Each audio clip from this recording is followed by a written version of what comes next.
skripnya. Nah, ini isinya seperti ini.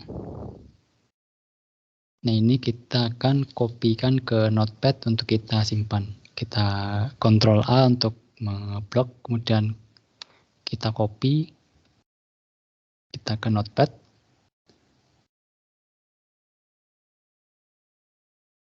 Kita pastekan di sini. Ya. Setelah kita paste, kemudian kita simpan. Simpannya di sini formatnya dalam MDP. Oke. Kita simpan save as pada direktori kerja kita. npt.mdp. Kemudian save as type-nya kita ganti all file. Kemudian kita save.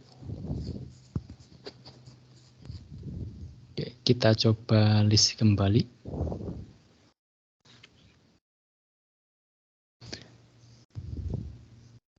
Kita cek apakah sudah ada file npt.mdp. Ya, di sini sudah ada file yang bernama npt.mdp. Kemudian kita jalankan ekuilibrasi tahap berikutnya. Nah, pada ekuilibrasi ini memerlukan file yang ekstensinya itu TPR. Maka dari itu kita perlu membuat file tersebut dengan menjalankan skrip ini. Nah, nanti outputnya adalah npt.tpr. Kita copy skrip ini. Kemudian kita menuju terminal kita.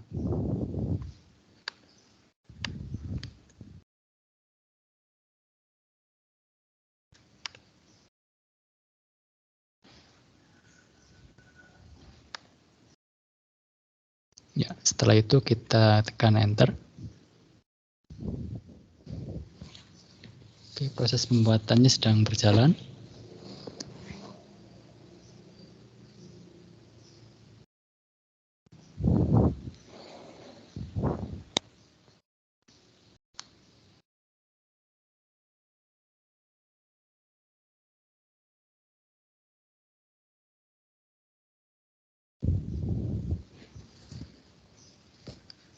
Kita tunggu prosesnya sampai selesai. Ya, di sini sudah selesai dan berhasil. Kemudian kita coba ls.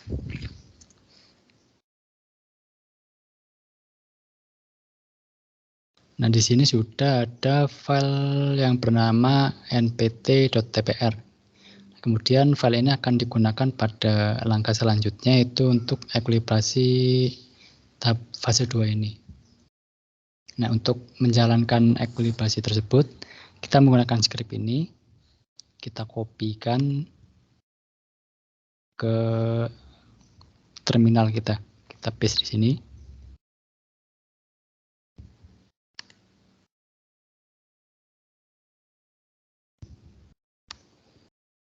Nah, sebelumnya jika kita merunningkan skrip ini, jika kita tekan enter, maka nanti ini akan berjalan namun tidak tahu estimasi waktu ini akan selesai itu kapan.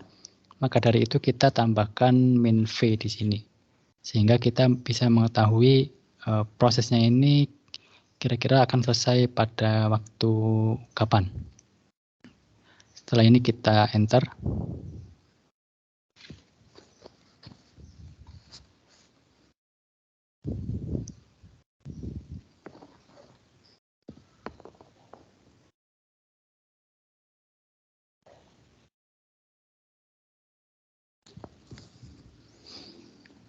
Ya, ini di sini kita mendapat informasi bahwa ini akan di-running dalam 50.000 step, waktunya 100 pikosecond, kemudian kita sedang dalam step 100. Nah, ini akan nanti terus bertambah sampai 50.000 step. Nah, ini estimasinya akan selesai pada 10 Oktober pukul 15:09.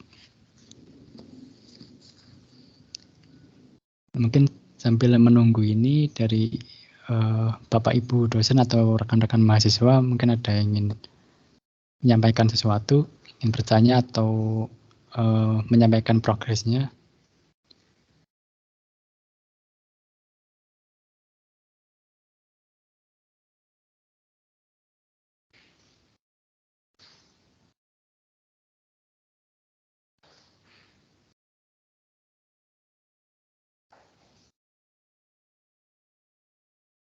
Oke, di sini tadi ada pertanyaan ya dari Louis. Louis, di sini apakah sudah bergabung kembali? Mungkin bisa raise hand atau menuliskan di chat.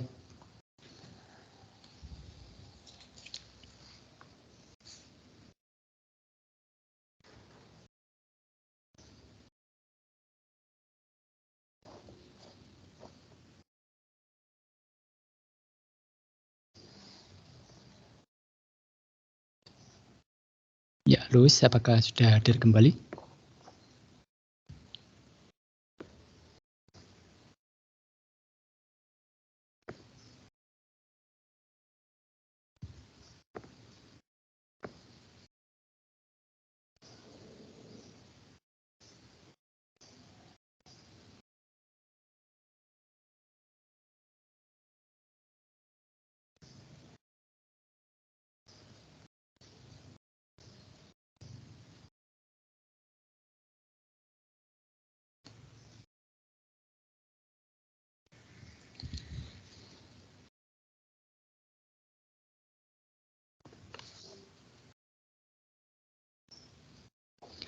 Oh ya, terkait pertanyaan dari Louis, semisal mungkin nanti melihat rekamannya, terkait instalasi Avogadro yang kemarin itu mengalami kendala, itu kemungkinan bisa dari laptopnya.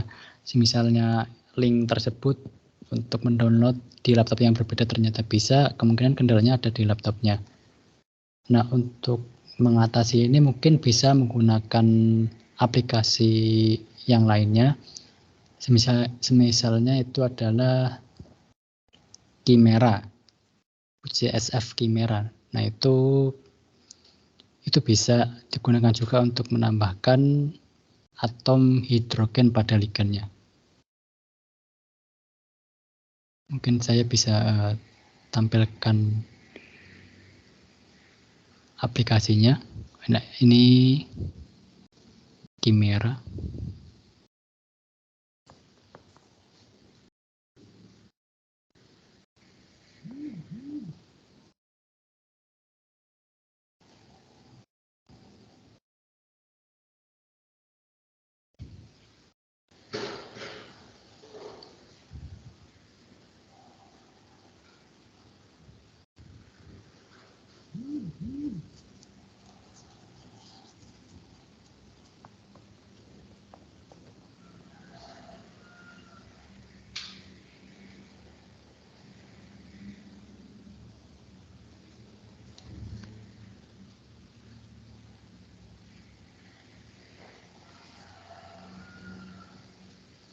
Oke, ini sedang loading aplikasinya.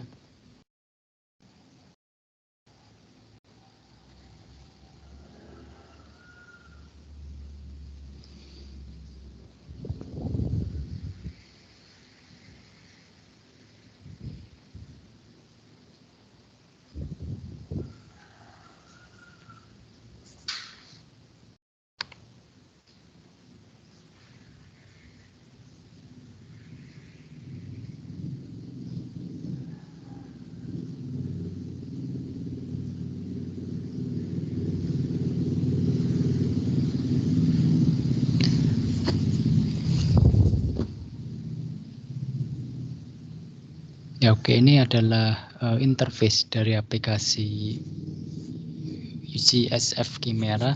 Nah, nanti apabila mungkin di Avogadro mengalami kendala, kita mungkin nanti Luis bisa mendownload aplikasi ini. Ini tidak berbayar dan bisa diakses juga untuk menambah atom hidrogen. Nah, kita bisa menambahkan filenya melalui open file, melalui file di pojok kiri atas. Nah, kemudian di sini kita menuju di mana kita menyimpan dari file yang akan kita tambahkan nitrogennya.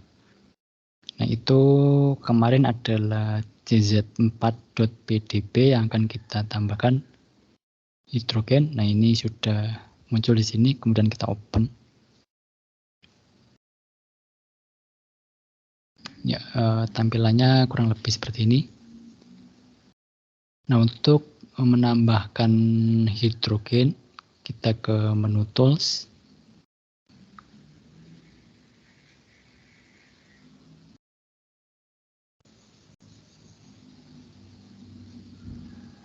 Kemudian kita cari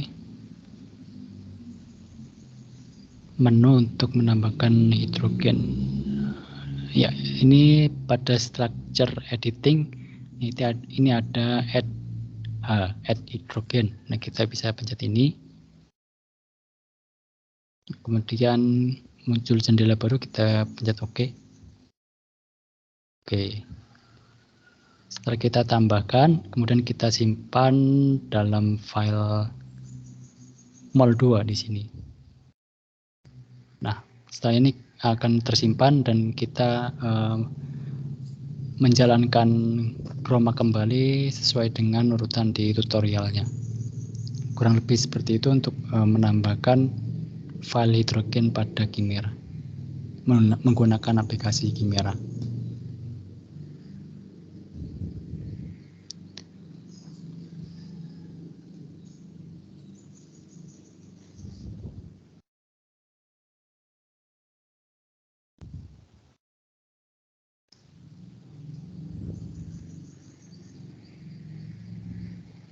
Oke.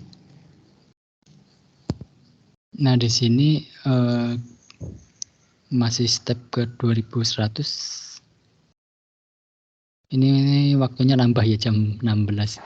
Ini tergantung dari kondisi komputer kita. Misalnya kita sambil mengerjakan hal yang lain, ini juga otomatis prosesor kita juga akan dipakai untuk hal yang lain. Jadi ini bisa menambah waktunya. Oke, mungkin saya bisa menampilkan hasil yang sudah selesai ya. Nah, kita kembali ke Gromak tutorial dulu. Nah, setelah kita melalui tahap ini selesai, anggaplah saja sudah selesai. Kemudian kita ke tahap produksi AMD, ini langkah terakhir ya. Nah, ini di sini kita membutuhkan file yang bernama md molecular dynamic.mdp atau molecular dynamic parameter. Ini bisa kita download pada di hyperlink ini di Gromak tutorialnya, kita klik. Nah, di sini ada parameter yang akan kita gunakan untuk memproduksi molecular dynamic. Kita copy semuanya dengan menekan Ctrl A. Kemudian copy, kemudian menuju notepad.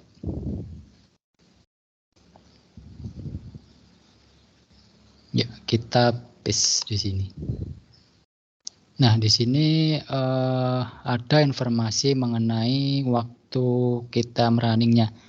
Dalam arti kita ingin merunning dalam berapa lama. Misalnya di sini script ini dibuat untuk merunning dengan waktu 10 nanosecond.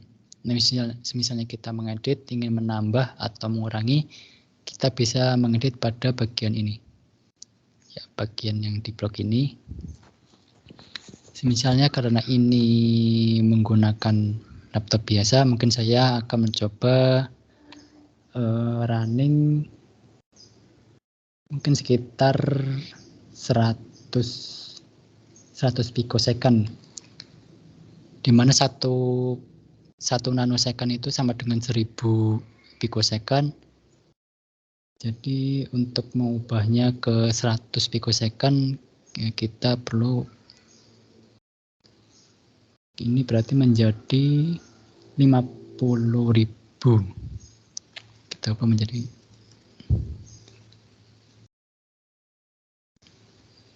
Ini juga.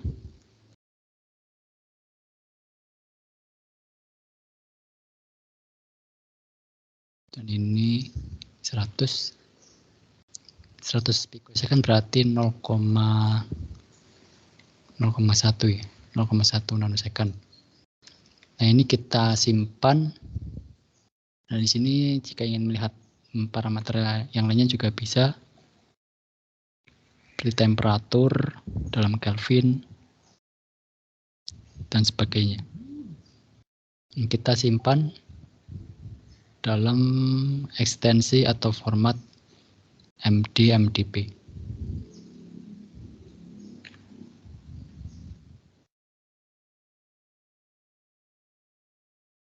Kita pilih save as type-nya sebagai alt file. Oke, kita simpan. Nah, setelah mendapatkan ini, kita kembali dulu ke tutorial. Nah, kita running script ini. Nah, kita copy kemudian ke terminal, kita pastekan. Nah, nanti kita akan mendapatkan MD 0,MD_0_10 TPR. Nah, sebenarnya ini bisa diubah-ubah di sebelum tanda titik ini sesuai dengan nama file yang akan kita simpan atau nama outputnya. Misalnya MD 100 pikosecond .tpr itu juga bisa. Nanti akan menyesuaikan nama outputnya. Setelah kita mendapatkan file ini, kita running perintah ini. Nah, ini adalah proses terakhirnya kita memproduksi molecular dynamic. Nah, ini nanti akan berjalan setelah kita running ini, akan berjalan proses molecular dynamic-nya. Nah, di sini kita juga setelah MD run, kita bisa menambahkan min v untuk mengetahui estimasi kapan ini akan selesai. Berdasarkan pengalaman itu ketika saya menggunakan laptop, running untuk 100 pikosecond itu bisa mungkin hanya beberapa jam. Kemudian kalau 10 nanosecond seperti default scriptnya itu tadi bisa 3 hari.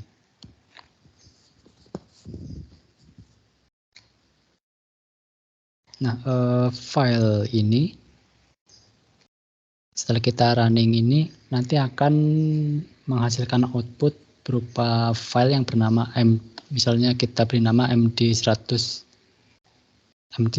pikosecond TPR, maka outputnya nanti juga akan menyesuaikan. Misalnya nanti outputnya ada MD 100 pikosecond .cpt, kemudian MD 100 pikosecond .edr, terus MD 100 pikosecond .grow, kemudian ada MD 100 pikosecond .grow, MD 100 pikosecond log, kemudian ada juga MD 100 pikosecond xtc.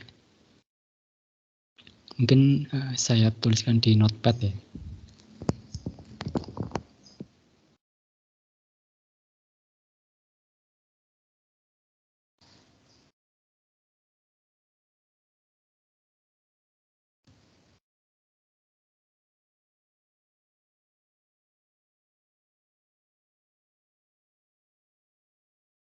Jadi nanti ada MD 100 pikosecond seperti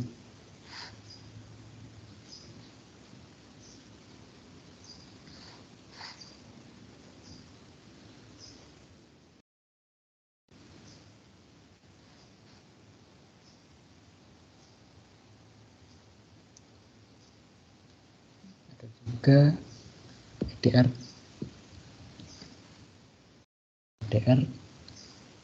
kemudian grow,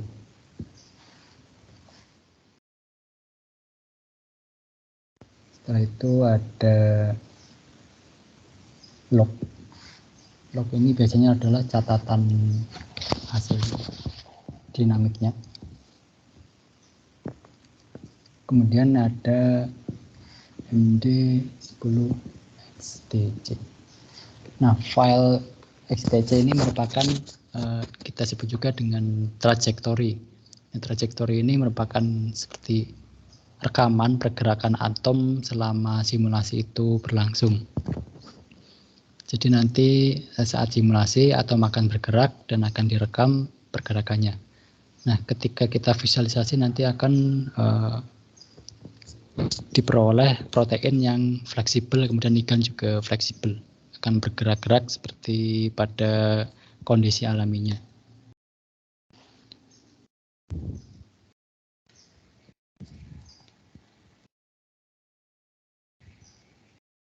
Oke, di sini saya akan mencoba menampilkan yang sudah pernah saya running MD.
Nah, untuk menampilkan hasil MD-nya, misalkan kita ingin mencari nilai root mean square fluctuation atau RMSS, ataupun root mean square deviation atau RMSD, kita memerlukan beberapa langkah atau step.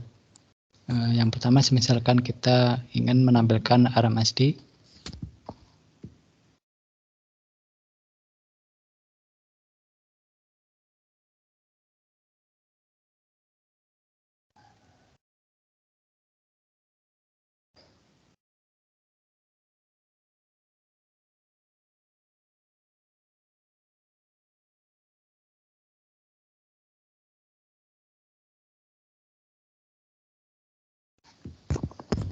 kita memerlukan beberapa file, ada TPR dan XTC.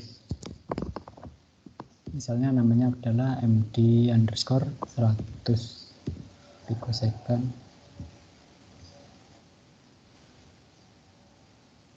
Nah, ini nanti akan diperoleh setelah running MD selesai. Kemudian kita juga memerlukan file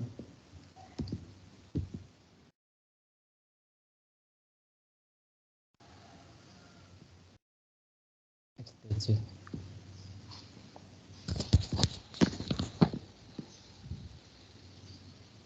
Oke. Nah, ini nanti akan kita perlukan dan kita menjalankan script untuk membuat RMSD-nya. Script-nya adalah saya tuliskan di sini.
Jadi script ini nanti akan menggunakan GROMACS. Nah, kita akan membaca file TPR ini. Ini nanti bagian MD100PS-nya disesuaikan dengan nama output, nama file outputnya. Formatnya tetap yang TPR. Ini juga sama, formatnya tetap XTC. Nah, kemudian outputnya adalah saya beri nama MD100PS RMSD. Maksudnya di sini adalah molecular dynamic. Untuk waktu simulasinya adalah 100 pikosecond dan ini adalah grafik RMSD. Nah, sebenarnya ini bisa bebas namanya apa saja. Nah, nanti formatnya adalah SVG. Nah, kita gunakan script ini. Nah, kemudian nanti akan muncul daftar suatu pilihan. Kita akan membuat grafik itu berdasarkan apa. Seperti misalnya asam amino ataukah protein atau C-alpha. Nah, biasanya itu yang digunakan adalah C-alpha. Ini merupakan pusat dari backbone asam amino, jadi sudah mewakili dari keseluruhan asam amino.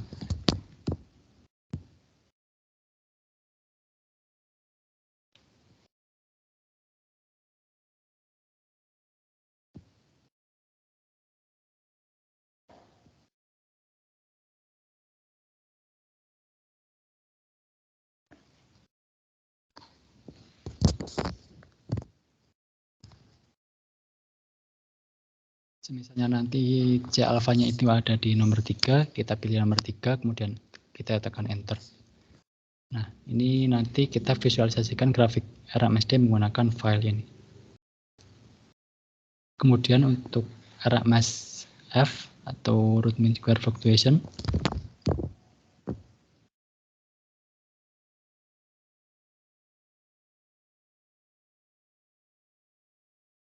kita juga memerlukan file yang bernama XTC dan TPR, sama seperti yang digunakan untuk membuat RMSD. Nah, untuk menjalankan RMSF ini kita memerlukan script juga.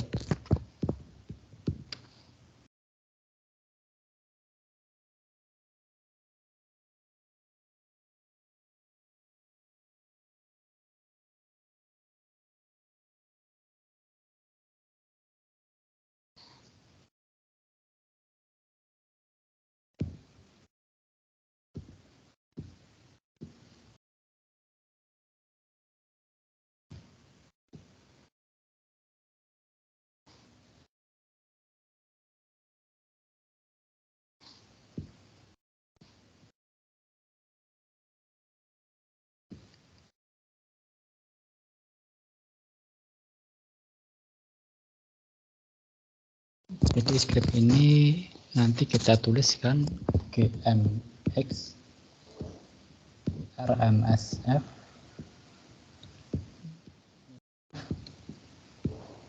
kemudian nama filenya misalnya md 100ps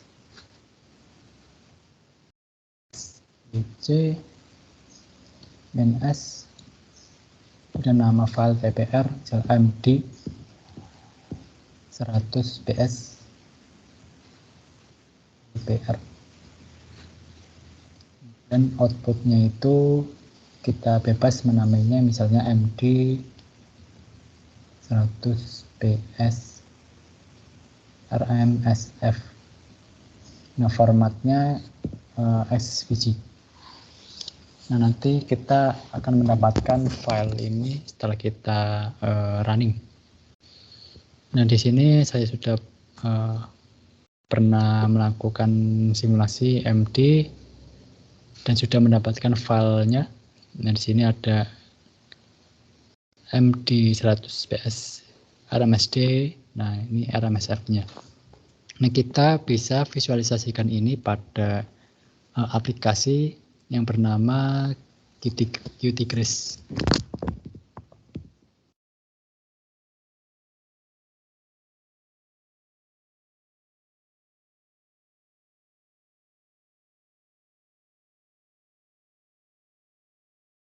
Nah, link untuk downloadnya ini sudah saya cantumkan di rundownnya waktu awal pertemuan. Oke, mungkin kita bisa coba visualisasikan.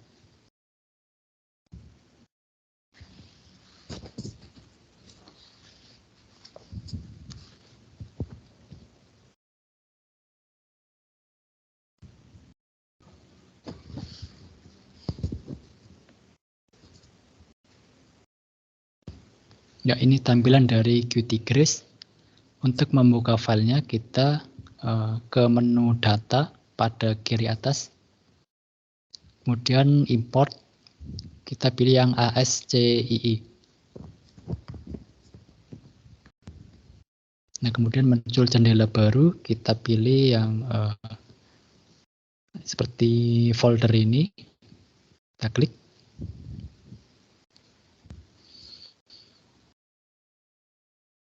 Kita menuju tempat penyimpanan atau folder di mana kita bekerja. Ya, kemudian kita cari filenya yang ekstensinya itu XVG. Biasanya kita akan menampilkan RMSD-nya. Kita open. Kita klik OK. Nah, ini akan muncul garis seperti ini. Ini adalah nilai RMSD-nya. Ini di sumbu Y ada nilai RMSD, kemudian di sumbu X adalah waktu simulasi. Ini 100 pikosecond. RMSD-nya dalam nanometer.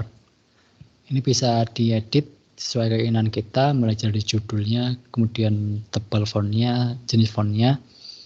Untuk mengeditnya kita bisa klik di sumbu ini, garis vertikal sebelah kiri, klik 2 kali. Nah, ini akan muncul jendela baru. Nah, ini ada keterangan di sini, misalnya sumbu X atau sumbu Y. Misalnya kita akan mengedit sumbu X.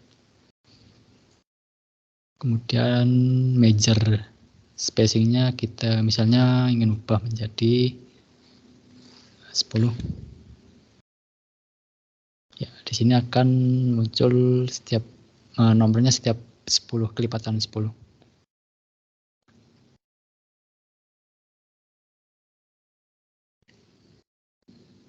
Kemudian di sini kita bisa mengganti hurufnya sesuai mungkin keperluan publikasi, warnanya juga, ketebalan garisnya.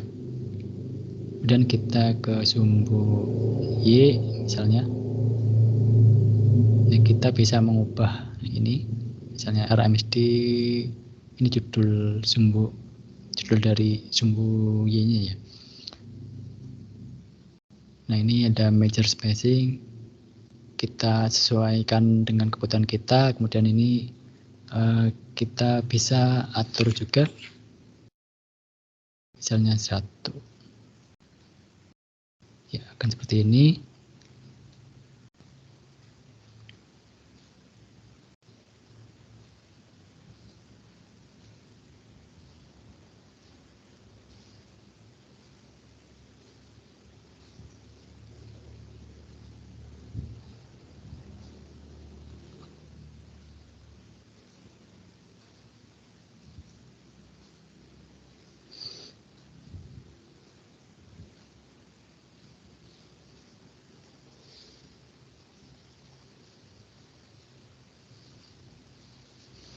Kemudian kita bisa mengubah warna dari garis ini.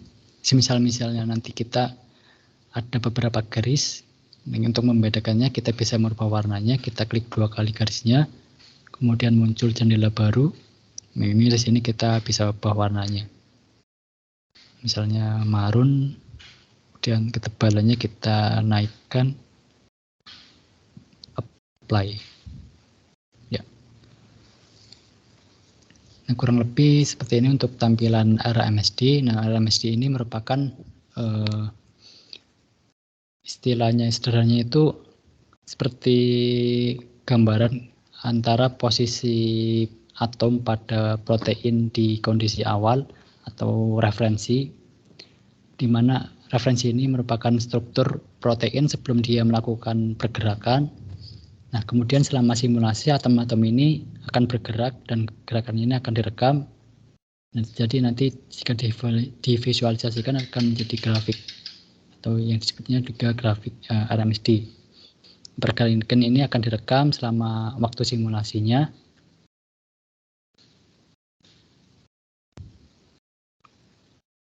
Boleh izin nanya, Mas? Iya, silakan. Firmanda. Dengan Bu Hermin. Mungkin diberikan, ya betul. Mungkin bisa diberikan kepanjangan dari RMSD. Terus itu nanti biasanya ini kan per 100 second ya? Kan per second ya itu? Berarti per detik ya, Mas? Ini yang dari yang ditampilkan ini. Waktu simulasinya 100 pico second, Ibu. Pico second ya? Wah, luar biasa ya. Berarti dikalikan 10 pangkat 6 ya, mundur ya. Kalau pico ya. Pico berarti ini kalau second kan terus mikro, nano pico ya. 10 pangkat 9 ya. Iya, nano terus pico. Ya toh berarti per 10 pangkat 9-nya second ya. Berarti cepat banget ya. Nah, ya, persyaratan untuk yang diminta kayak kecepatan cahaya berarti ini. Biasanya sampai berapa itu time-nya untuk tahu persyaratan untuk RMSD kalau dikatakan bagus itu berapa lama? Itu biasanya bervariasi tergantung proteinnya. Semisalnya kadang reviewer meminta itu antara 50 atau 100 nanosecond atau bisa lebih tergantung proteinnya. Patokannya kalau dari segi pengamatan ya, itu kita lihat apakah grafik itu sudah mencerminkan pergerakan dari proteinnya. Misal di sini karena 100 pikosecond ini masih naik, kemudian kita tidak tahu ini apakah masih naik atau turun. Jadi ini masih berfluktuasi, masih pergerakan awal. Jadi kita perlu menambahkan waktunya. Mungkin kita menjadikan 50 nanosecond terlebih dahulu. Jika masih kurang kita tambah lagi. Mungkin seperti itu untuk waktu RMSD-nya. Kalau untuk mencapai 50 nanosecond itu for real-nya itu butuh berapa lama itu, Mas Firmanda? Itu jika misalnya di superkomputer ya menyebutnya, untuk HPC itu pengalaman saya untuk 100 itu sekitar 2 hari lebih dikit, 3 hari kurang. Mungkin untuk 50 bisa 1,5 hari. 50 nano. Oh, oke.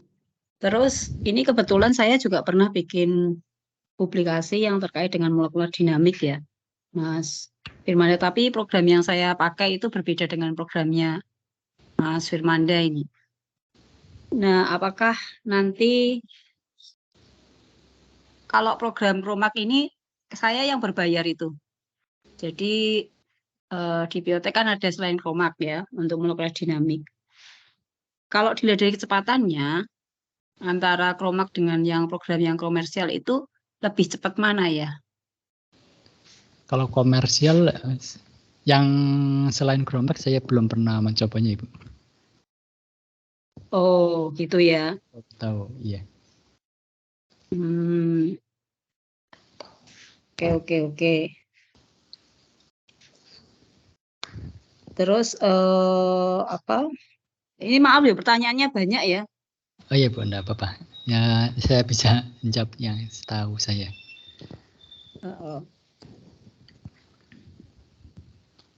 Terus apakah molekular dinamik itu salah satu tujuannya juga digunakan untuk validasi dari molekular docking gitu atau gimana?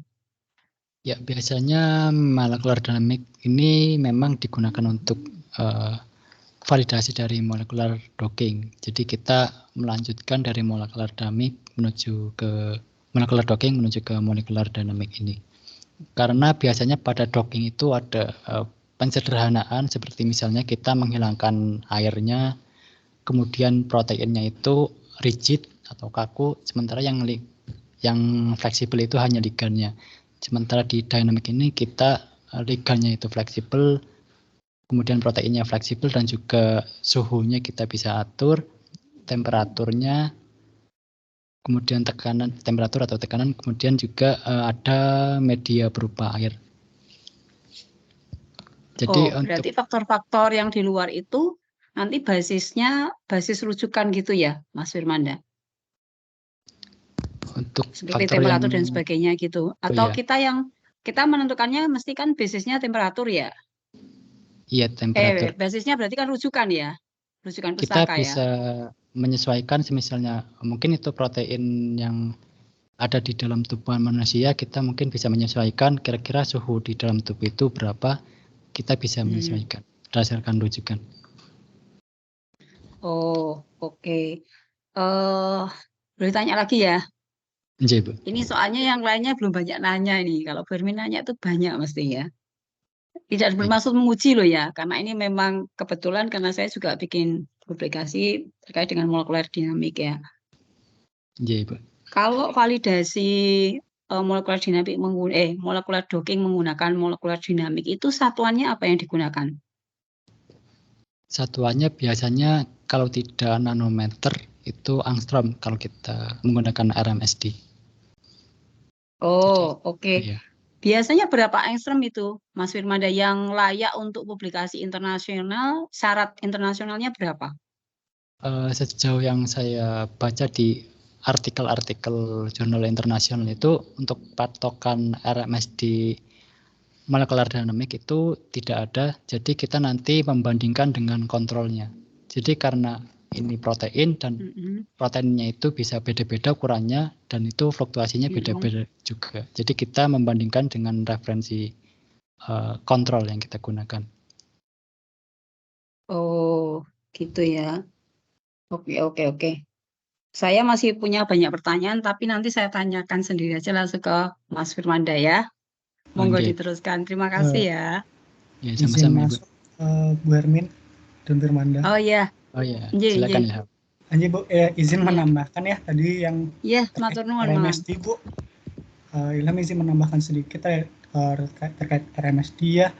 Itu seperti yang disampaikan Firmanda, untuk RMSD itu biasanya dibandingkan dengan standarnya dengan ada jarak-jarak tertentu berdasarkan semisal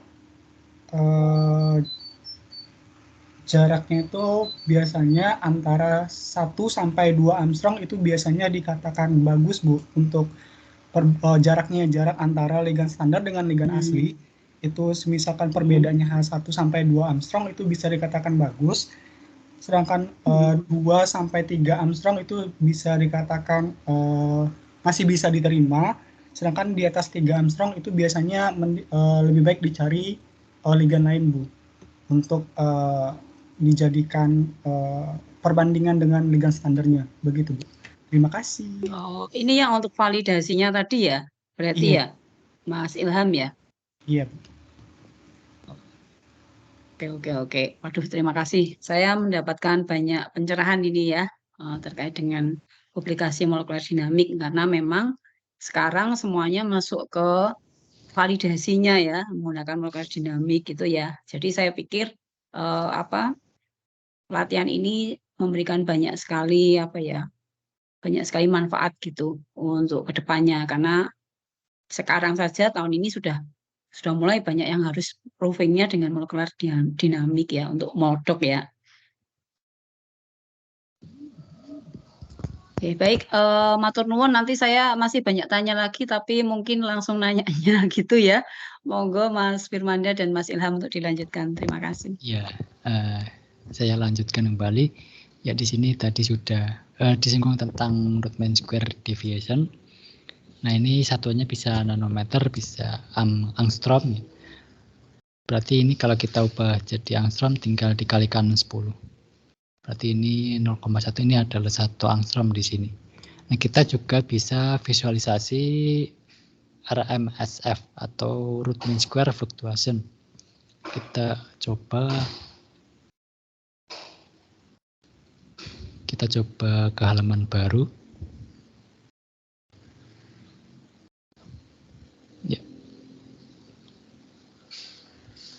kita open filenya, klik data, import, ASCII, ya di sini sudah masuk. Kemudian kita buka. Ya, di sini ada grafik ya seperti ini. Kita bisa edit. Misal ini kita beri keterangan RMSF.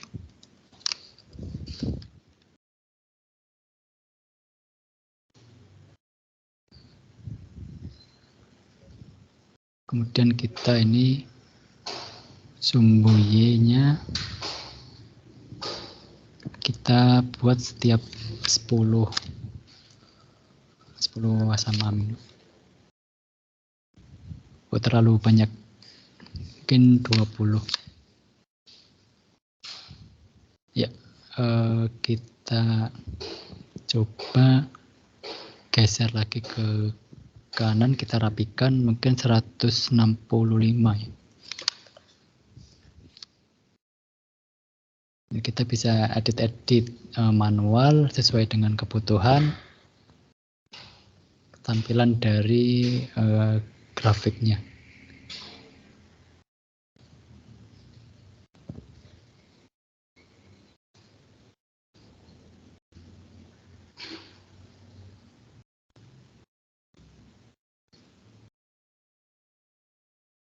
Kemudian kita bisa ubah juga seperti tadi ukuran dari garis dan warna. Misalnya kali ini warna apa ya? Hijau.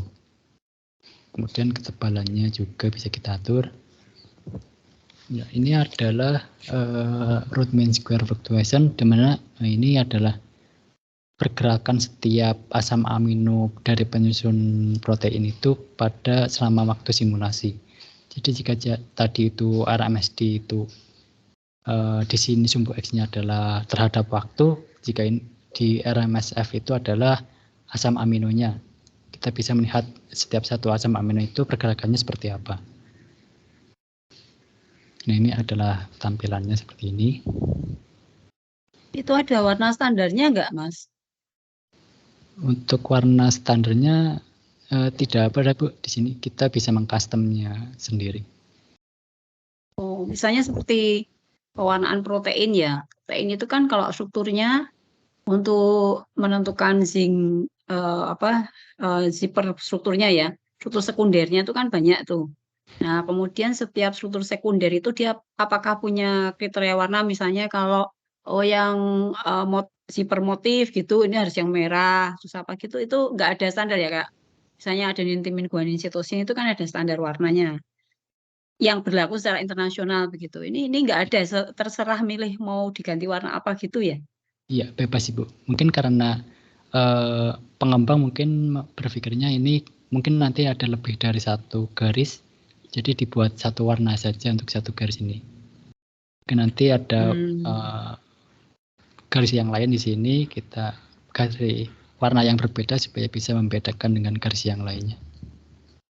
Oh, baik ya, terima kasih. Iya.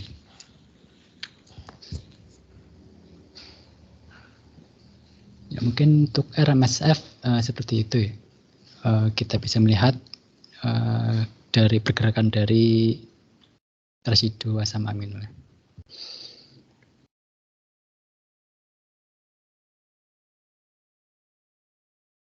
Nah, untuk waktu simulasinya ini bertambah waktunya ya, jadi jam 16:15, mungkin karena sambil mengoperasikan aplikasi yang lain. Nah, ini bisa untuk running produksi AMD nanti bisa menggunakan komputer berkinerja tinggi, misalnya tidak bisa mengakses, kita bisa mencari atau mendapatkan akses ini di BRIN. Untuk mengaksesnya bisa lewat ELSA BRIN, itu ada layanan HPC ya namanya, dan itu tidak berbayar. Atau mungkin Ibu Harmin ada Berarti informasi? kayak big datanya gitu ada ya, Mas? Ya, jadi nanti komputernya itu hanya merunningkan saja Ibu. Dan itu bisa kita tinggal. Apa tadi nama layanannya kalau boleh tahu? Elsa Brin. Elsa Layanan. Brin, terus masuknya kemana? Nanti ada menu pencarian, kita bisa ketikkan HPC. Terus nanti ada muncul kayak seperti keterangannya terkait HPC itu. Oh, oke. Kalau saya sebagai perbandingan untuk yang program berbayar, saya juga kelihatannya tidak pakai yang ini, mungkin juga untuk mahasiswa ya. Saya bisa tanya dulu, ini komputer yang diminta sebagai persyaratan untuk Moldok, itu minimal yang apa setnya? Biasanya melihat dari workshop itu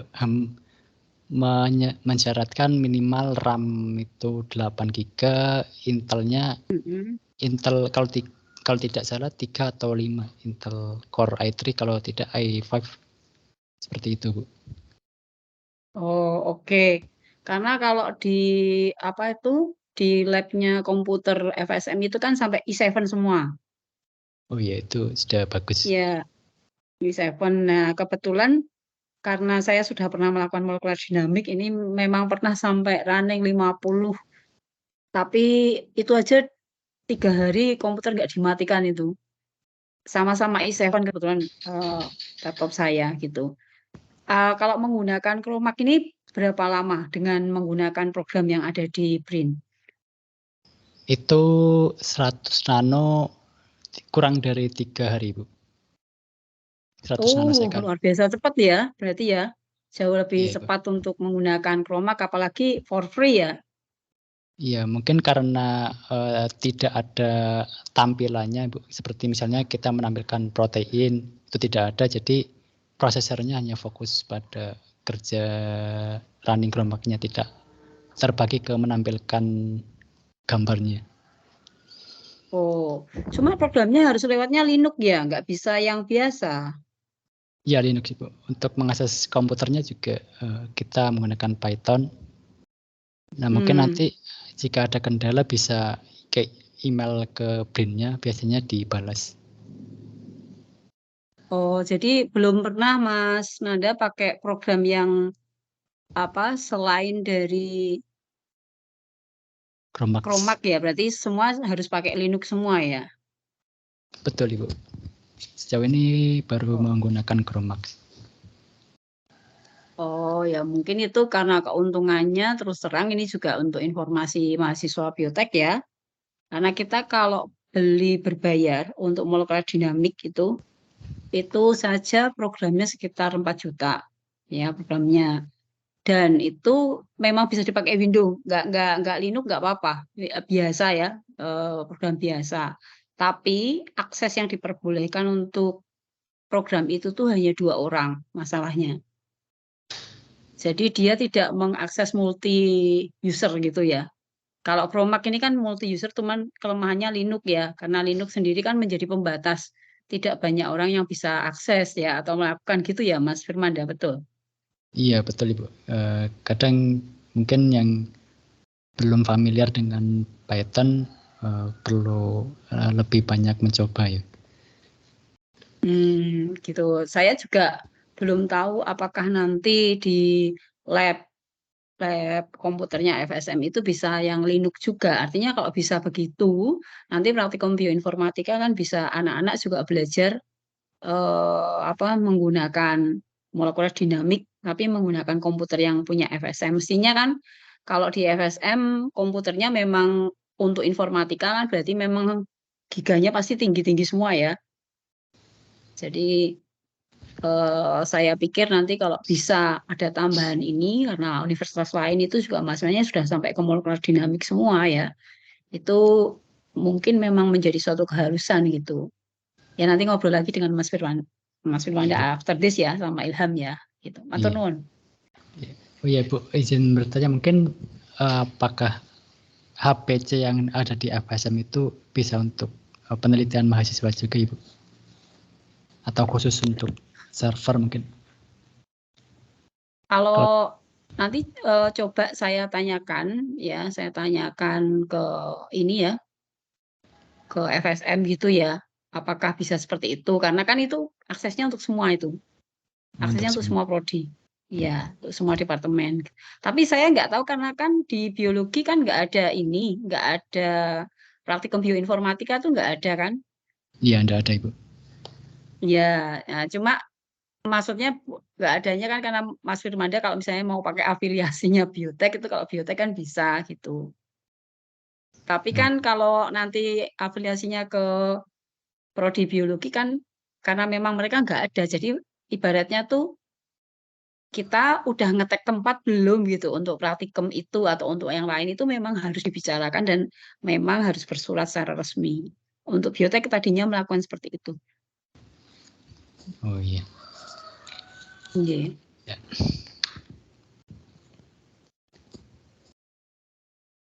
Ya, asumsinya karena memang kalau mahasiswa itu nggak bisa banyak pakai komputernya sendiri, laptopnya sendiri, mestinya kan bukan untuk apa ya pemrograman yang butuh byte yang besar. Ya kan mau tidak mau memang untuk bioinformatika itu butuh sekali eh, fasilitas tersebut. Nah, itu kan sudah disediakan oleh fakultas. Jadi biotek minta supaya kita juga dapat kesempatan yang sama dengan yang lainnya gitu.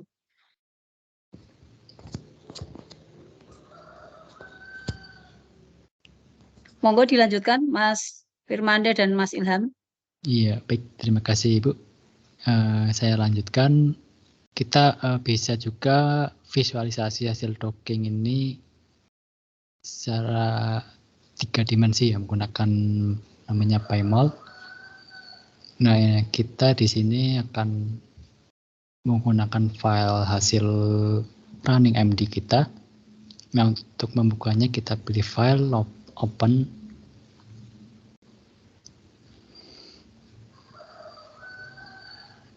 Kita cari tempatnya.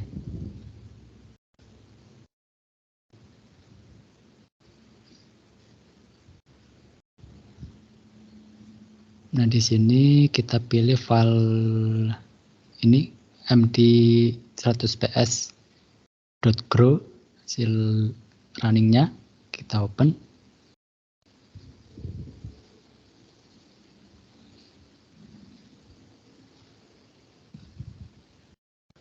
Ya, ini tampilannya seperti ini. Ini ada protein di dalam suatu sistem, kemudian ada ion-ionnya yang tadi untuk menetralkan sistemnya. Nah, kita untuk menggerakkan ini kita perlu file yang namanya trajectory atau rekaman, istilahnya rekaman pergerakan atomnya. Kita pilih open. Kita cari file yang ekstensinya atau formatnya itu XTC. Nah, di sini ada md100ps XTC. Kita coba lihat apakah bisa.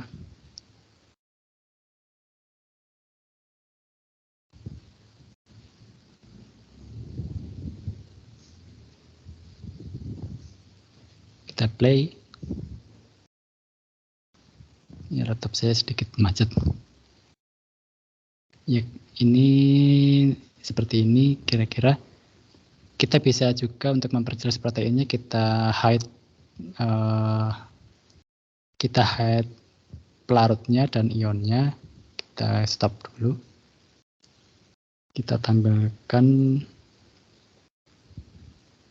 Oh ya, di sini pojok kanan bawah. Dan kita remove water. Ionnya kita hide dulu. Nah, ini menyisakan protein dengan ligan. Ligannya ini saya coba beri warna yang berbeda. Misalnya magenta atau magenta. Ya, kita play. Nah, kira-kira pergerakannya seperti ini. Ini dalam waktu 100 pikosecond seperti ini.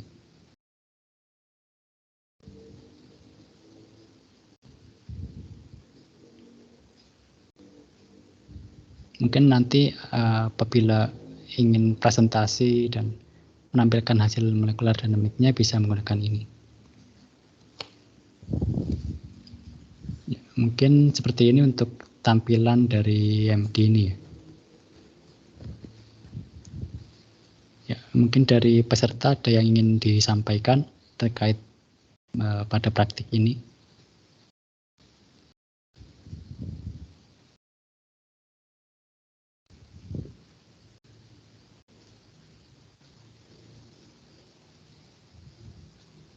Atau mungkin ada tambahan dari Ilham, Mas Ilham.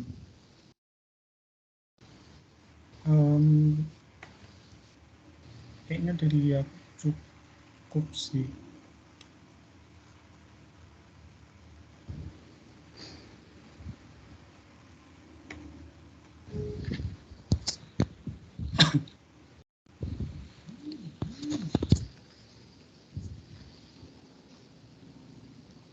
Oh, boleh minta tolong ditampilkan lagi, Mas Firmanda, tadi gambar proteinnya? Oh iya, Ibu. Ya, ini apakah sudah terlihat di Teams-nya, Ibu? Itu yang merah berarti apa ya, Mas?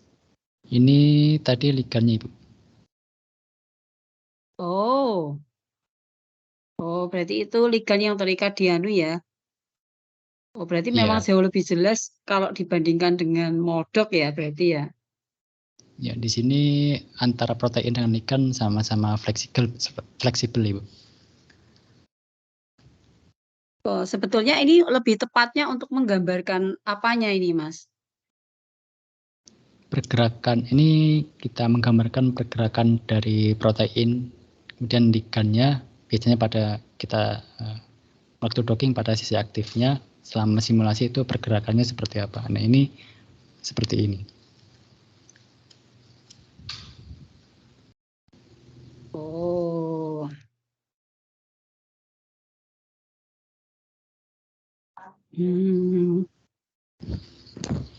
Ini berarti ikatan ligannya nanti kelihatan dia stabil atau enggaknya selama dia menempel di situ ya, Mas Firmanda? Untuk melihatnya kita biasanya menggunakan grafiknya, Ibu. Jika ini menggunakan hanya visualisasi pergerakannya saja. Oh, gitu. Seperti apa grafiknya kah? Misalnya jika tadi yang RMSD, ini RMSF ya, kita file baru.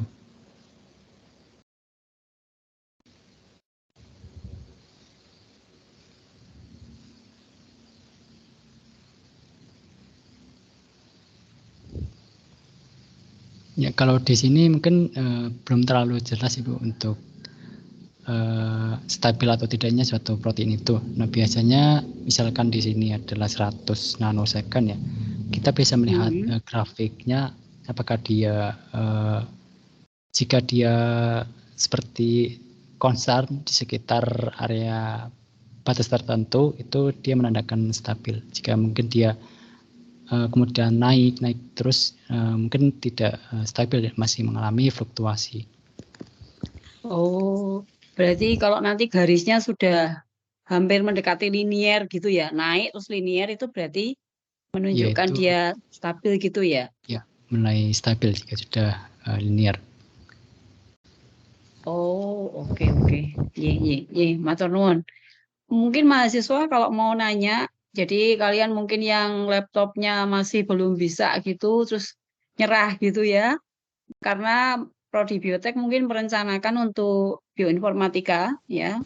Di pertemuan berikutnya kami akan memasukkan molekuler dinamik sebagai salah satu acara itu. Nah, jadi ini kesempatan untuk kalian, kalau kalian khawatir komputer nggak bisa, maka nanti Prodi Biotek mau mengajukan ke FSM, karena di sana ada minimal 45 komputer yang levelnya sudah i7 dan giganya sudah jauh lebih besar gitu.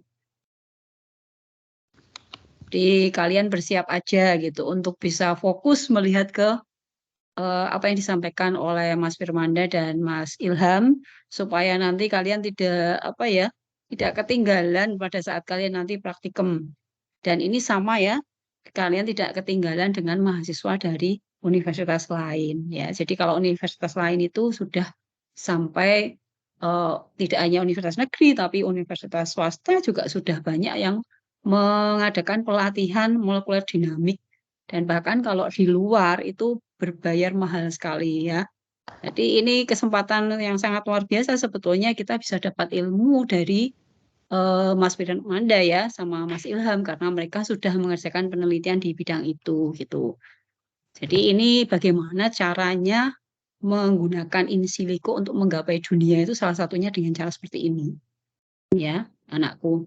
Jadi kalian bekerja dengan komputer saja kalau mengetahui bisa mengetahui level apa yang bisa dicapai dari program ini itu kalian akan bisa mengembangkan kemampuan kalian ya. Khususnya bagi mereka yang suka analisis menggunakan komputer. Jadi tidak ada yang membatasi kemampuan kalian itu nggak ada.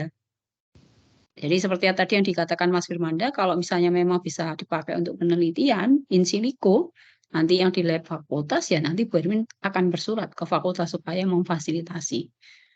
Gitu ya anakku. Monggo Mas Firmanda dilanjutkan matur nuwun. Ya,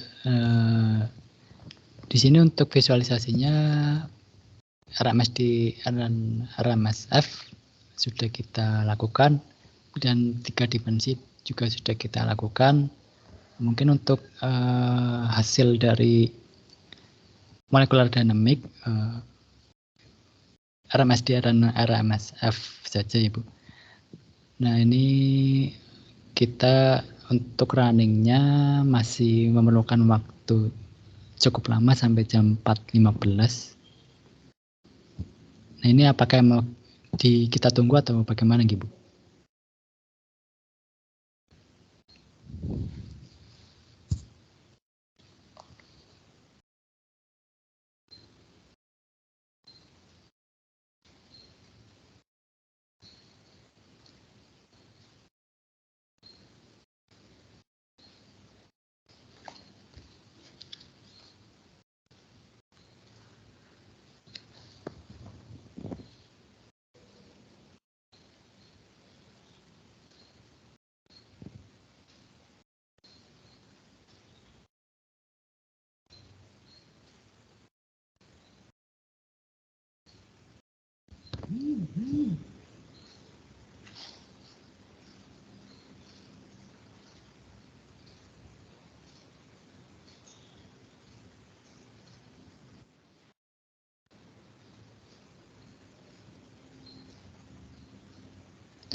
Bu Hermin apakah masih di meet? Oh masih Mungkin, Mas Firmanda gimana? Untuk saya ikut mendengarkan, ikut belajar ya, loh ini saya. Untuk Karena zaman saya nggak ada molekular dinamik ini loh. ya, Jangan dikira saya sudah ngerti, walaupun begitu, tapi saya sudah berani bikin publikasi molekular dinamik loh. iya. Wejian gaya ya. Ini kalau langsung marang itu gitu ya. Gimana Mas? Ya, jadi ini untuk molecular dynamicnya untuk penampilan hasilnya sudah semuanya tadi disampaikan Ibu. Dan ini untuk sekarang masih running dan selesai jam 4.15. Apakah ditunggu atau bagaimana Bu? Tapi Saya untuk tawarkan hasilnya, pada peserta, gimana peserta semuanya? Apakah mau menunggu untuk melihat hasilnya? Begitu, ataukah mungkin dicukupkan sampai di sini? Ini sebetulnya kalau dari syarat persyaratan workshop ya jamnya sudah memenuhi. Tetapi kalau saya pribadi ya, Bu Hermin pengen lihat hasilnya gitu. Gimana? untuk Monggo peserta boleh ini angkat tangan kalau sudah ada, Bu. setuju, kalau nggak setuju boleh angkat tangan juga. Nggak ada yang marahi. Ayo boleh. Yang setuju untuk dilanjutkan, artinya kita bisa break dulu ya sambil nunggu. Kemudian nanti kita lihat hasilnya sekitar jam berapa Mas Firmanda? 4.15. Tapi ini berarti hasil jam 4 gitu? Ya, hasil ini Kita tadi hasil ini sama Ibu sebenarnya. Seperti yang sedang di running. Sebelumnya saya mencoba dahulu dan hasilnya adalah ini. Jadi ini sama nanti hasilnya. Oh, nanti hasilnya seperti itu ya. Oh, Betul. Berarti ini kayak masakan udah dimasak, ada contoh yang udah dimasak duluan gitu ya. Oh iya, Oke. udah ada sampel. Oh, oke. Berarti nanti nggak usah ditunggu, hasilnya tetap sama seperti itu ya? Iya Ibu, karena ini juga sama mengikuti yang tutorialnya. Mm-mm. Jadi hasilnya nanti akan sama juga. Oh, iya. Oke, baik. Kalau begitu mungkin nanti kita akan selesai setelah ada pertanyaan dari peserta ya. Kalau Iya, kita boleh. nanti, ya kita kasih kesempatan 10 menit ya. Ini 222 ya kalau di laptop saya ya. Nanti coba sampai 2.30. Kalau misalnya masih ada pertanyaan, monggo. Kalau tidak, ya nanti kita tutup gitu. Gimana, Mas Firmanda dan Mas Ilham? Ya, setuju Ibu. Setuju Ibu, nggak apa-apa. Oke. Baik, silakan pada peserta. Monggo, ini kesempatannya diberikan pada kalian semua. Karena ini kan nanti yang akan belajar lebih banyak kalian. Karena era besok 5 tahun ke depan adalah aplikasi dari ini, gitu ya. Jadi ini masih sebetulnya kalau untuk penelitian sekarang yang Bu Hermin Bu Hermin sukai gitu adalah bahwa orang sudah bisa menguji dulu secara in silico sebelum masuk ke in vitro gitu. Sebelum penelitian di lab, kita sudah tahu betul nanti kita akan mendapat peluang keberhasilan seberapa besar. Ya, jadi nanti tidak uji coba yang kita sendiri meraba-raba ya tingkat keberhasilanku itu sebetulnya berapa. Kan kalau itu sangat subjektif gitu ya. Dan ini menurut Bu Hermin sudah ibaratnya kalau penelitian sudah yang kualitatif ya untuk mendukung yang kuanti nanti real. Ini semi kuanti juga ini. Jadi sudah keluar angka gitu dan keluar sampai lebih dalam. Jadi bisa untuk menunjang in vitro sampai 100% gitu. Kalau data statistik itu kan hanya signifikan dan tidak signifikan ya. Tapi kan itu hitungan statistik molekular dinamik dan in silico menurut Bu Hermin bisa menawarkan. Ini kan orang statistik juga yang ngitung ya, yang membuat hitungan. Jadi statistik ke depan itu nanti akan terkait dengan in silico malahan. Jadi ini sangat perlu untuk kalian kuasai. Ya, jadi kalau nanti lepas dari sini kalian tanya kepada orang lain itu harus bayar gitu ya. Mohon maaf ini. Kalau di sini mumpung ada ahlinya, kalian bisa ketemu, boleh. Jadi jangan malu-malu ya. Artinya kalau memang nggak tahu tuh kita semua nggak tahu. Bermin juga nggak tahu ya. Wong di era Bermin nggak ada ilmu ini ya. Tapi saya bukan orang yang kita berusaha belajar supaya tidak menjadi orang yang tidak mau tahu. Kalau sudah berprinsip seperti itu, ya nanti kita ketinggalan gitu ya dengan yang lain. Jadi supaya nggak ketinggalan ya bertanya nggak masalah. Mungkin menurut kalian pertanyaannya kok nanti remeh takut di gimana gitu. Ya nggak ada yang berpikiran seperti itu. Semua sama-sama belajar, sama-sama tidak tahunya, ya kan? Jadi mumpung ada kesempatan ya silakan yang mau bertanya.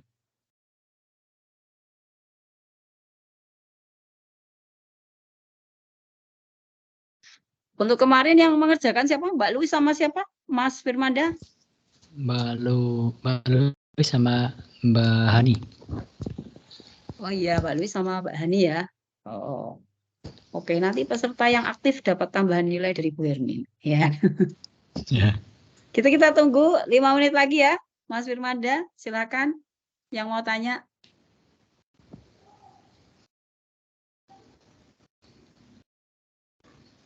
Berarti ini angkatan sama Ibu, apa berbeda-beda? Mungkin ada yang mau. Gimana, Mas? Angkatannya apakah sama Bu?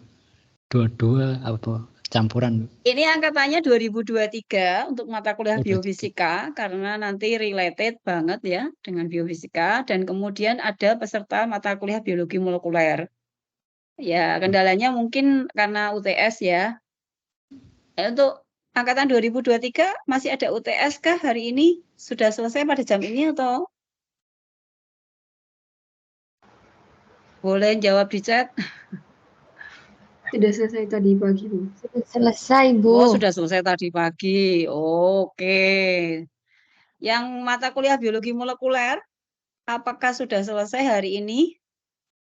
Ini Bu Hermi sudah, nanti kita screenshot peserta yang selalu aktif dari pagi ya, juga akan mendapatkan tambahan nilai juga gitu. Kalau yang baru bergabung ya nanti mohon maaf dapat tambahan juga. Yang enggak, tapi beda ya tambahannya. Untuk yang enggak ikut ya nilainya tambahan separuh aja. Yang enggak ikut hari ini. Ya, karena saking pentingnya ya topik ini, jadi biotek itu merilis gitu. Kalian boleh ngecek kok di universitas lain itu molekuler dinamik sampai sejauh mana. Boleh ya, boleh dibandingkan nanti dikira oh Bu Hermin, jangan-jangan cuman menakut-nakuti aja gitu atau apa ya. Karena saya tidak sekedar tahu, karena saya juga sudah membuat publikasi molekuler dinamik. Jadi ini masih dalam proses review ya.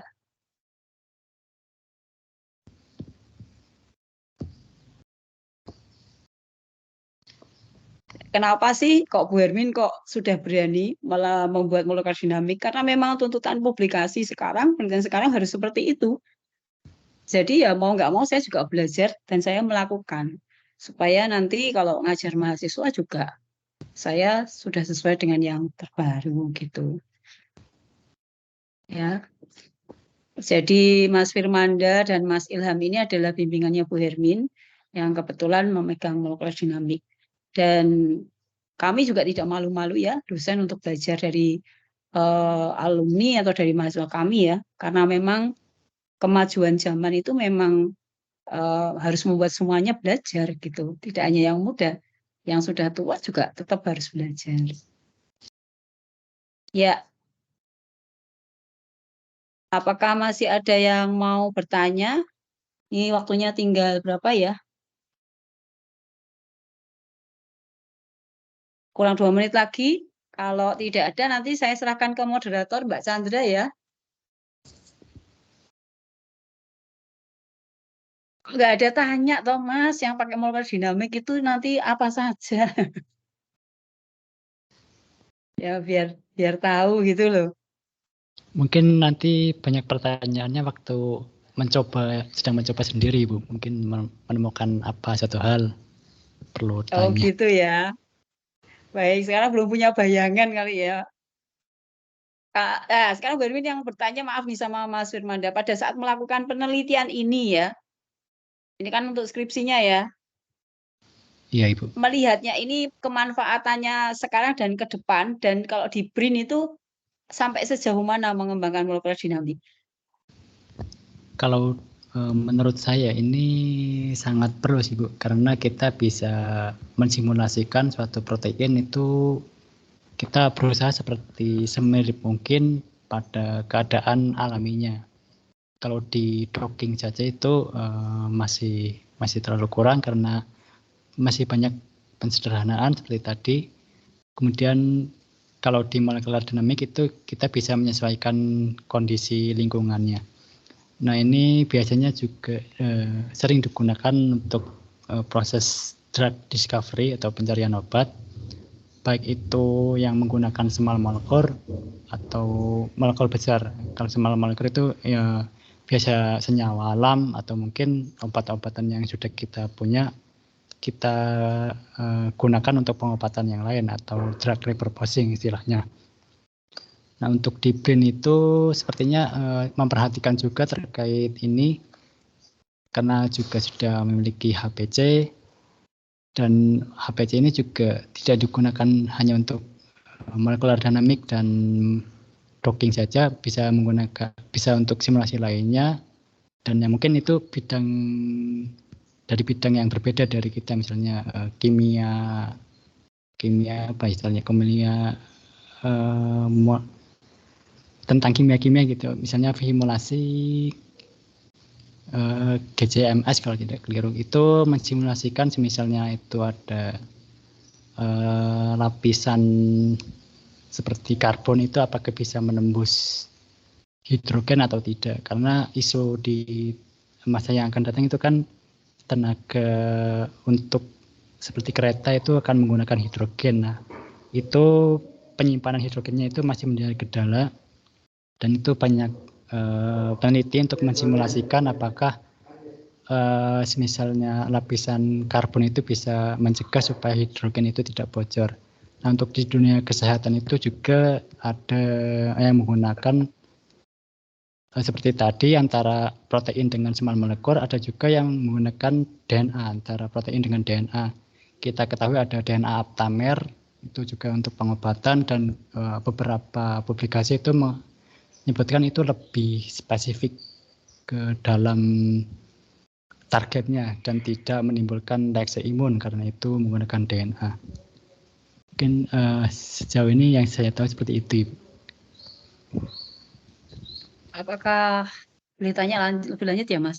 Apakah yang menggunakan fasilitas di BRIN ini yang untuk APC ini juga banyak dari BRIN saja atau banyak dari universitas lain?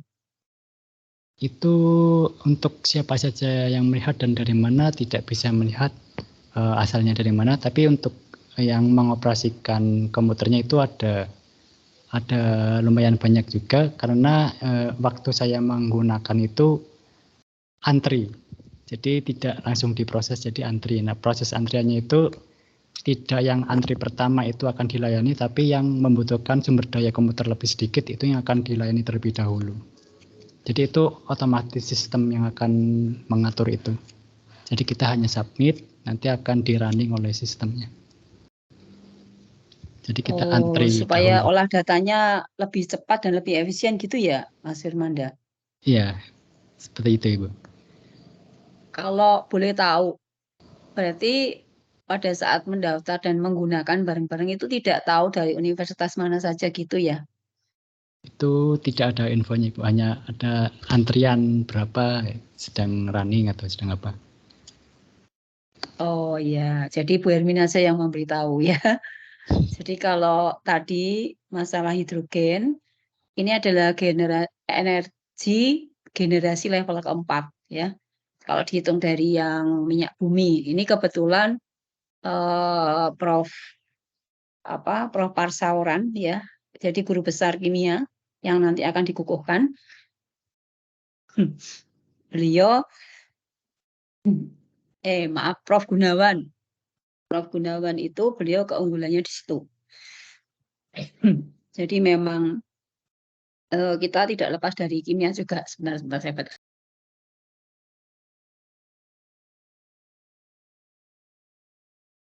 Ya, jadi kalau kita memang bersaing dengan Fakultas Teknik juga ya untuk masalah energi. Jadi energi besok seperti kita ketahui kalau minyak bumi itu kan udah level ke pertama ya. Kan akan segera habis tahun 2024 ya.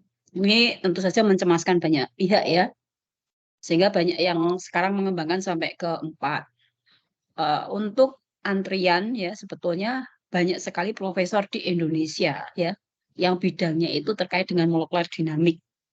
Jadi kalau banyak guru besar yang terkait dengan itu bisa dilihat dari publikasinya, maka kita akan bisa tahu level kita itu berada di mana. Jadi memang level publikasi yang internasional itu kan ada di guru besar ya. Jadi saya menjadi cemas ya. Kalau guru besarnya sudah menangani itu pasti mahasiswanya sudah masuk ke situ. Itu gambaran yang paling gampang yang cepat dilihat. Ya, jadi seberapa banyak publikasi molecular tracking yang dilakukan di Undip itu kalau dibandingkan dengan universitas lain itu masih jauh ketinggalan dari semua bidang ilmu. Jadi ini yang membuat kita harus hati-hati ya mempertahankan berada di level yang mana itu memang kita yang menentukan. Jadi jangan sampai orang lain sudah antri, kita tidak mau masuk antrian. Jadi kan orang mau antri mau maju tuh, ya, mau berkembang ke level internasional. Tapi kita masuk antrian saja enggak, bukannya ada masalah lain, tapi bukannya enggak, masalahnya hanya enggak mau. Nah, ini yang patut untuk dicemaskan ya. Kalau begitu mau berada di di mana kita gitu. Jadi saya terus terang pada saat membuat publikasi saya harus konsultasi dengan beberapa guru besar dari universitas lain untuk memastikan mutu dari publikasi saya dan ahlinya. Jadi itu enggak gampang ya. Jadi nggak gampang karena ternyata kalau level mereka sudah cukup banyak, berarti kita sudah tahu kita berada di posisi mana. Kalau berada di posisi rendah, berarti kita sudah tahu kita begitu banyak kekurangannya. Ya, begitu. Semoga menjadikan kita semua bersemangat. Dunia masa depan adalah dunia milik kalian. Ya, jadi kalian yang menentukan nanti berada di mana. Gitu ya, Mas Firmanda. Matur nuwun karena ini adzan. Saya nunggu Mbak Chandra, saya kembalikan. Matur nuwun. Nggih, sama-sama Ibu.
Baik, terima kasih kepada Kak Firmanda dan Kak Ilham serta Ibu Hermin. Untuk acara workshop molekuler dinamik kali ini sudah selesai ya. Saya kembalikan kepada Prof. Hermin untuk menutup acara ini. Baik, terima kasih Mbak Chandra. Ini waktunya pas ya karena adzan asar gitu. Pas sudah selesai, alhamdulillah. Jadi mewakili Prodi Bioteknologi, kami berharap bahwa apa yang sudah diajarkan ini membawa manfaat ya, manfaat bagi kita semua ya. Kita semua tidak hanya untuk kalian tetapi juga bagi Prodi Biotek karena kita tadi seperti yang Pak sampaikan, kitalah yang menaruh posisi kita mau berada di mana. Gitu ya. Jadi dunia yang sekarang memang berbeda dengan dunia zaman kami dulu ya. Sehingga kami berhadap pada saat dunia itu sudah mulai berkembang, kalian berada yang paling depan. Begitu. Jadi jangan cepat menyerah anakku. Mungkin ini kelihatannya sulit karena memang sesuatu yang baru itu nampaknya sulit memang ya. Tetapi anggap saja seperti HP ya. Jadi HP itu fitur-fitur yang baru akan cepat kalian kuasai gitu. Karena memang kalian merasa butuh. Karena kalian akan merasa dengan mengetahui fitur itu kalian akan diterima di populasi dunia. Kalian akan diterima di pergaulan. Sebetulnya in silico juga seperti itu ya. Jadi tidak hanya untuk diterima tetapi juga untuk tetap survive. Nah, kalau sudah kepentingannya survive berarti yang tidak mengikuti tidak bisa survive. Jadi kalau sudah targetnya seperti itu maka Prodi Bioteknologi akan mengusahakan ya semaksimalnya untuk bisa memfasilitasi kalian. Jadi nanti komputernya juga sudah ada, insya Allah ya. Nanti praktikum juga sudah mulai diberi. Nah, kami berharap supaya kita tidak tertinggal ya. Kita bisa berada di tempat yang lebih baik dan setara dengan mereka semua yang maju. Itu ya, nakku amin. Ya Rabbal Alamin. Terima kasih secara khusus Bu Hermin sampaikan kepada Mas Firmanda dan Mas Ilham. Ya, ini adalah merupakan suatu langkah pertama bagi kalian sebagai alumni ya. Jadi kami berharap bahwa nanti pada saat bekerja ya, nanti kalian juga akan mengalami fase ini fase bekerja yang pertama ya. Nanti sebelum bekerja di tempat yang lain gitu. Saya juga nanti akan menawarkan pekerjaan pada Mas Firmanda tuh ya. Mas Ilham on proses ya. Nanti setelah ini saya akan menghubungi Mas Firmanda lebih lanjut. Kemudian karena juga sudah masuk ke waktu asar, jadi Bu Hermin ucapkan terima kasih dan Bu Hermin menutup acara ini dengan bacaan hamdalah. Alhamdulillahirabbil alamin. Bu Hermin selaku wakil dari Prodi Bioteknologi meminta maaf apabila selama penyelenggaraan dari workshop ini begitu banyak kekurangan, tapi ini tidak hanya berhenti sampai di sini. Ya, insya Allah nanti akan semakin maju. Minggu depan kami masih ada pelatihan lagi, mahasiswa boleh ikut, ya, yaitu penggunaan alat-alat terbaru yang ada di Prodi Bioteknologi, yaitu mikroskop fase kontras, kemudian juga menggunakan mikrosentrifus yang berpendingin, gitu ya, dan juga laminar airflow yang terbaru. Jadi boleh ikut, silahkan, karena ini nanti bisa mendapatkan track record ya untuk SKPI kalian semua. Kalau tahu lebih banyak alat, bekerja dimanapun jadi bisa mengerti. Jangan sampai tampak seperti orang yang tidak tahu apa-apa. Ya, jadi semangat semuanya, semoga bermanfaat. Terima kasih. Assalamualaikum warahmatullahi wabarakatuh. Waalaikumsalam warahmatullahi wabarakatuh. Mas Firmanda Waalaikumsalam sertifikat sama Mas Ilham nanti nyusul ya. Anjay Bu, terima Ibu. kasih banyak. Baik, baik. Nanti saya akan hubungi lebih lanjut kalian berdua ya. Baik Ibu. Ya. Kita foto dulu ya. Kemarin belum foto. Mbak Chandra, tolong foto dulu. Boleh dihidupkan kamera masing-masing. Kita bikin foto. Nanti buat Bu Hermin ngabsen sekalian yang sudah datang ini. Di saat-saat terakhir masih setia.